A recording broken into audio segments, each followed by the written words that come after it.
Welcome back to the deep dive. It is definitely time to dim the lights. And I mean that quite literally. If you're somewhere you can, if you're not driving a forklift or something. Please don't if you're driving a forklift. No, keep your eyes open. But if you're home, turn them down. Let's just shut out the noise for a little bit and open the mind. Yeah. We are heading back into some strange territory today. It's good to be back, and you're so right about the atmosphere, the material we're covering. It really demands you suspend your disbelief in, well, the physical world itself. Which is my favorite kind of conversation. It might make the chair you're sitting on feel a little less solid by the end of this. Perfect. Go. And just to get the formalities out of the way, I do want to remind everyone that this deep dive is distributed completely free of charge on all major platforms, and it's for educational purposes. We're here to explore, to learn, and, hopefully get our minds a little bit blown. Precisely. And the source material today. Wow. It's an absolute classic. We are looking at session 128 of the early sessions, book 3 of the Seth material. A really crucial session. Yes. And I just love the context notes we have for this one. Oh, they're fantastic. So for anyone tracking, the date of record is February 3rd, 1965. A Wednesday night, 9 p.m. Yep. And the notes that Rob Butts took are so specific. He mentions Jane Roberts, the medium, is speaking with her eyes closed for the whole session. And her voice is pitched lower, a little slower than usual. No glasses, no smoking. Which, if you know anything about Jane in the 60s, not smoking during a session that's a pretty big deal. Right. It shows a different kind of energy, a much deeper state. It just paints such a vivid picture of this pure transmission happening. It really does. And of course, a huge credit to the publisher who keeps this all available, the New Awareness Network. Absolutely. We have to thank them for keeping these books in print. So our mission today, if you will, is to dive into Seth's explanation of what he calls the inner universe. And the electrical reality. It's a total shift in perspective, a complete inversion of how we normally see things. Okay, so let me just throw this out there, just to get it started. What if? What if your thoughts actually had weight? Like actual mass. Yeah. What if an idea wasn't just this, abstract thing in your head, but something you could actually, well, maybe not physically, but actually bump into? What if you could walk inside a concept like love the same way you walk through a rainstorm? That's the hook right there. Yeah. Because we're so conditioned to see the universe as a place of matter, Rocks, planets, bodies, solid stuff is real. Right. But today, Seth is asking us to see the universe as a place of intensity. Intensity. I like that word. It feels alive, energetic. It is. So let's start unpacking this. Section 1, the organism and the knife. Sounds like a weird indie band. It does, but it's much more philosophical, I promise. Seth kicks things off by talking about us, about humans, and how obsessed we are with the physical world. And he explains why, which I found really interesting. He says it's because of the apparent objectivity. Exactly. It's easy. I look at a rock, you look at the rock, we both agree. Yep, that's a rock. Consensus reality, it's comforting. Our outer senses, sight, touch, sound, they're all calibrated for this shared physical world, this camouflage. But that's the trap, isn't it? Yeah. We get so focused on the rock we can kick that we assume that's all there is. We confuse what's visible with what's real. Perfectly put. And Seth argues that the inner universe, which is where consciousness actually lives, is so much more varied, so much more complex than the physical one. The physical world is just the crust. He then uses this analogy that's both helpful and a little trippy. He says, to imagine the inner universe has a shape, but not a shape made of atoms. No. He says it's formed by pattern masses. Pattern masses. Okay, let's break that down. And that the shapes inside it are composed of mass intensity. This is the key. In our world, mass means weight, gravity, stuff. Right. In the electrical universe he's describing, mass is about the intensity of the energy. So a heavy thought isn't heavy because of gravity. It's heavy because of its emotional charge, its electrical power. That's a fantastic way to put it. A fleeting idea might be like a little wisp of smoke, but a deep-seated belief or a profound love or a trauma that has real mass. It's a mountain in that reality. And then he just blows the whole thing wide open to give us a sense of scale. This is where it gets really humbling. Oh, yeah. This is the paradigm shift. Seth says, and I'm quoting here, you could even imagine that the whole inner universe was an organism of which your universe represented but one small portion. Just let that sink in. One small portion. We think the universe is the container, right? It's the house. And our thoughts are just, little ghosts floating around inside it. Yeah. But he's flipping that completely. He's saying the inner universe, the world of consciousness, is the organism. It's the giant creature. And our entire physical reality, every galaxy, every star, you, me, this microphone is just what? A cell. A fingernail on this creature. A single organ, maybe? It means we're not in the universe. The universe is being projected out of this inner organism. We're living on the skin of the beast, so to speak. Precisely. And that leads him to the knife. The knife. Okay, so how do we study this cosmic beast? Well, we can't use our physical eyes, obviously, so we have to use our inner senses. And he compares the inner self to an imaginary knife. Cosmic surgery. I like it. Yeah, in a way. He says the inner self acting as the imaginary knife. It's like we're dissecting this organism to see what it's made of. That image of dissection is so powerful because it implies layers. We're not just looking at the skin, which is our physical world. We're cutting in to see the muscles and nerves of reality itself. But he also points out the limitation of that analogy. Right. A knife cuts, it separates. In a way, it kind of kills the thing it studies. You only see one little static piece at a time. And this inner universe is alive, it's dynamic. You can't understand it by chopping it up. So being Seth, he realizes we need an upgrade. He takes the knife away and gives us a rocket ship. Yes. Which brings us to section 2, the rocket ship and the electrical universe. You know, I have to admit, reading the phrase imaginary rocket ship in a metaphysical text from 1965 just made me smile. It's such a product of its time. But it totally works. It works perfectly when you understand why he chose it. He says, change our knife image now into an imaginary rocket ship so that our dissection involves many more dimensions. The key isn't the rocket itself, it's the motion. The motion, exactly. He calls it the inquiring inner self in motion. A knife is static. A rocket creates a path, a trajectory, and when a rocket moves through the atmosphere, it creates what? Turbulence, right. Ripples, shockwaves. Ripples. Seth says, this inner self in motion is bound to set up ripples of counteraction. All this will be in terms of electric impulse. Okay, let's unpack electric impulse, because when I hear electrical, I think of, a lamp or a lightning strike. That's what he means. Yeah. Yes and no. He's using it to describe the fundamental energy of reality, but it's much more subtle than the electricity in your walls. Think of it as energy exchange. Action and reaction. When you think, when you feel, you are literally moving through this inner organism. And that movement creates ripples. So my thoughts aren't just passive things sitting in my head. Yeah. They're actively pushing against the fabric of this inner universe. Nothing is static. And this, for me, was the real aha moment of the session.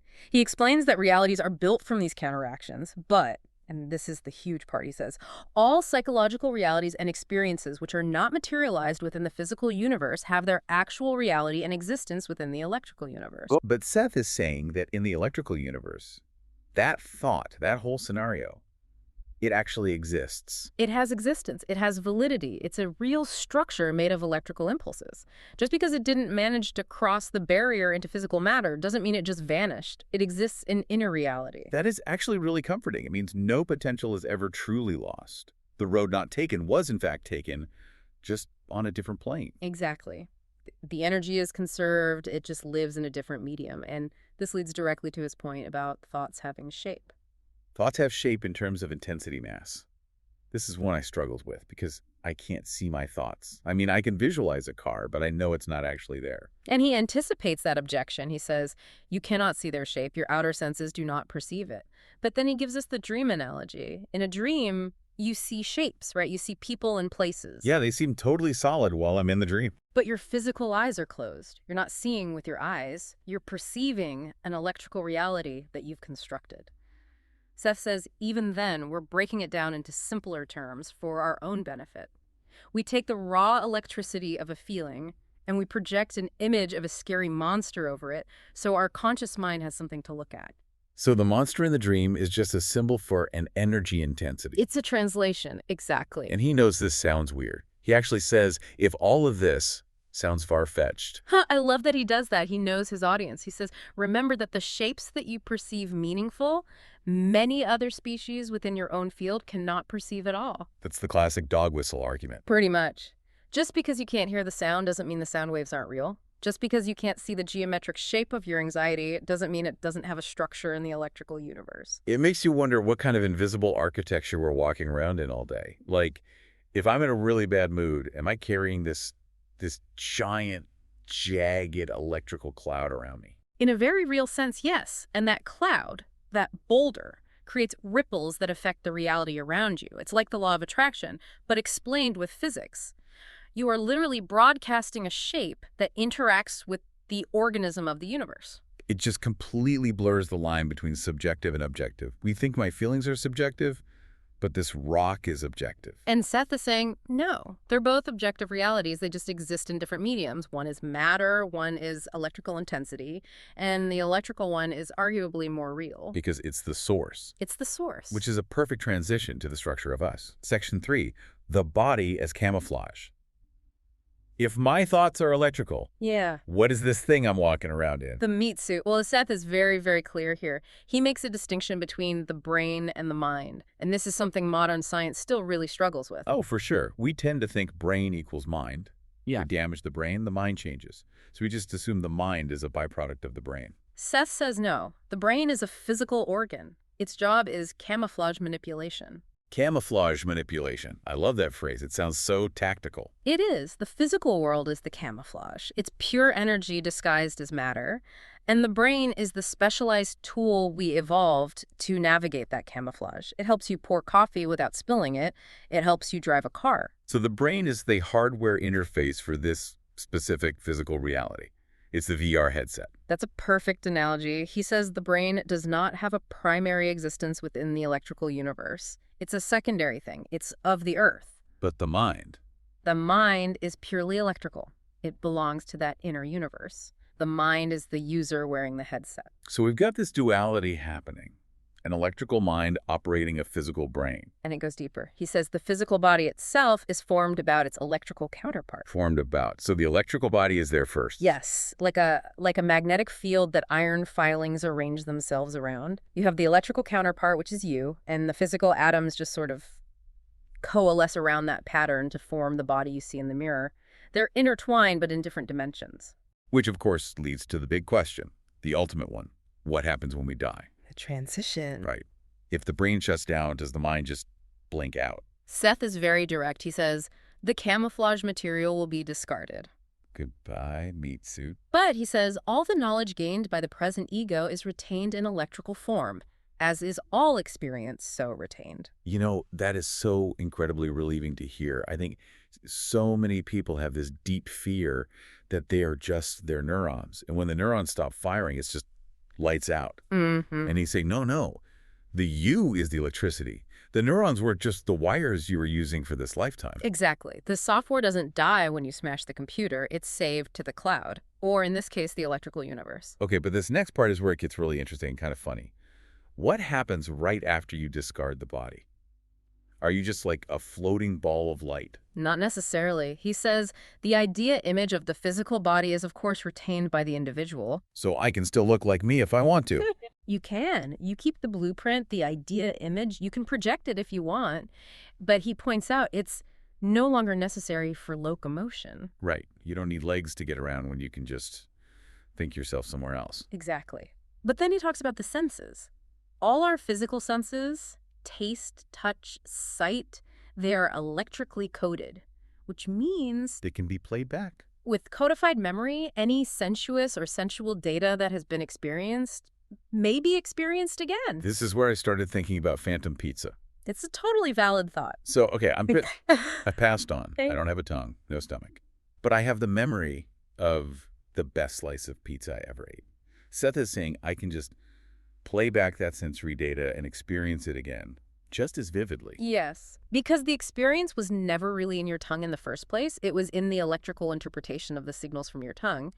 And you keep the electrical records so you can replay the hits. Infinite streaming of my life's greatest hits album. But he adds a little warning here. He mentions that some personalities, they do this a little too much. Yeah, I saw that. And with some, though very few personalities, such experiences are indeed constantly played back. They get stuck in a loop. They're so attached to those old physical sensations that they just sit there in the afterlife, re-eating the phantom pizza on repeat. That's like cosmic nostalgia. It's like only watching reruns of your own life instead of exploring the brand new universe you're in. That's it, exactly. He says most move on because you eventually realize, those senses were for a physical reality I'm no longer in. I have new senses to explore now. It's like the people who peak in high school. You got to move on. The electrical universe is waiting. Right. And that's a great lead into section 4, walking through a concept. This is probably the most abstract part of the whole session, but it might be the most beautiful. This is the weather analogy. And I'll be honest, this was the part that made the whole thing just click for me. Me too. He explains why we can't grasp a concept like justice or truth with our physical senses. Our senses are designed to perceive objects, and a concept isn't an object. You can't put justice on a scale and weigh it. Nope. But in the electrical universe, Seth says this, and it's just incredible. We can travel through the varying intensities that make up a concept and therefore experience it directly, as, say, you can move through a storm or a sunny day. I love that imagery so much. I really want everyone listening to try and visualize this. So you want to understand sorrow. In our world, you might, I don't know, read a poem about it. You're outside of it looking at it. But in the inner universe, sorrow is a weather system. You literally step inside of it. You are inside and not outside of the day or the storm. Yeah, and think about what that feels like. Being in a thunderstorm, you feel the pressure drop, you feel the static in the air, you hear the wind, you get wet. You are completely immersed in the quality of the storm. He's saying that's how you know a concept there. You don't analyze it. You merge with it. You vibrate with its frequency. You don't look at a definition of love. You become the atmosphere of love. It's experiential, not observational. That is the difference between data and true knowledge. It is, and he makes a point to say this has nothing to do with size. Right. It's an error to think at all in terms of size when fields are mentioned. That's 3D thinking. Big rock, small rock. In the electrical system, there is only intensity. He says, all depths here and all dimensions here are all in terms of intensity alone. That's so hard to get your head around. A big idea isn't like the size of a building. It's an idea with high voltage. Or what he calls high-value fulfillment. A large entity in that reality is one with immense depth of experience and value, not one that takes up a lot of space. He gives this image of shapes just appearing and disappearing based on their pulse. The apparent shapes would seem to appear and disappear as pulses became stronger or weaker. A pulsating reality of pure meaning. Man, it really makes our physical world seem kind of flat. Static. Yeah, static. Like we're living in one frozen frame of a movie, and the real action is this pulsing electrical storm happening just behind the screen. And that's the chilling part we mentioned at the start. We are the shadow. The electricity is the thing casting the shadow. Okay, let's go to the last part. Section 5. Identity and Seth's form. Because obviously, Seth is our guide here. He's speaking to us from this electrical universe. He is, and he gives us a little insight into how identity works over there. He says again that every thought, every dream exists as a distinct electrical impulse. An unduplicated intensity. I like that phrasing.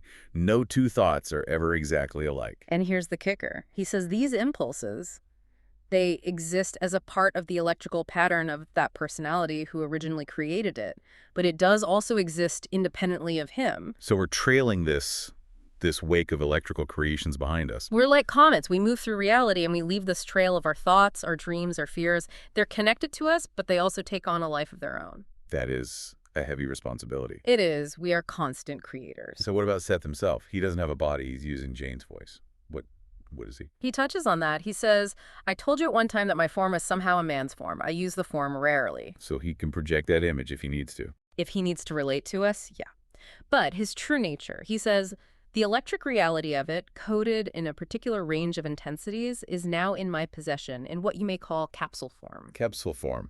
Very efficient. He admits it's not a great analogy, but he's basically a condensed package of experience and identity.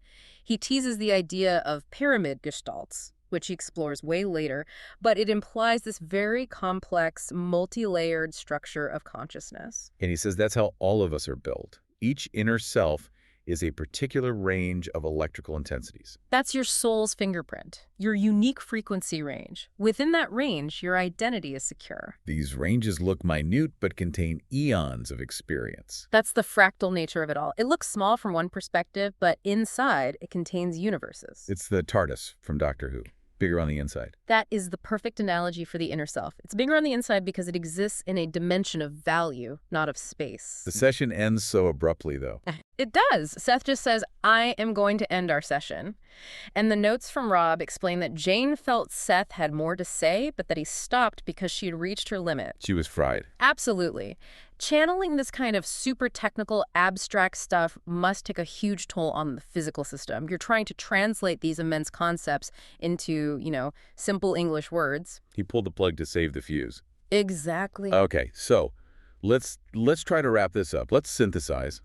What does all this mean for someone listening to this right now, just going about their day? I think it means that you are fundamentally not a biological machine. You are an electrical entity who is temporarily operating a biological machine. Your true home is in a universe of energy, intensity, and thought. And it's a responsive universe. Highly responsive. We live inside this conscious organism, and our thoughts are the ripples we send through it. Every single thought is a signal. You're creating a structure. It might be invisible, but it has mass, it has weight, and it changes the landscape around you. That's the biggest takeaway for me, the sheer responsibility of our own thoughts. If my thoughts are building blocks, I want to build something good, not a slum of anxiety. You want to build a cathedral, or at least a nice sunny day. Exactly. And remembering that weather analogy, when you're feeling a strong emotion, you're not just feeling it, you are inside it. You're walking through the weather of your own creation. And weather passes. It changes. You aren't trapped. That helps. That really helps give you some distance. It connects you to the bigger picture. We're here to learn how to be responsible weather makers. Well, my own electrical intensities are definitely buzzing right now. That is the goal. If this deep dive sparked anything for you listening, we really, really encourage you to go to the source material.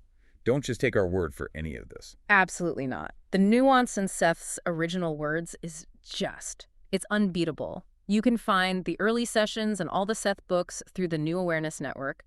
Their website is sethcenter.com/the early sessions. Go buy the books. Support the people who keep this incredible material in print. It is so worth it.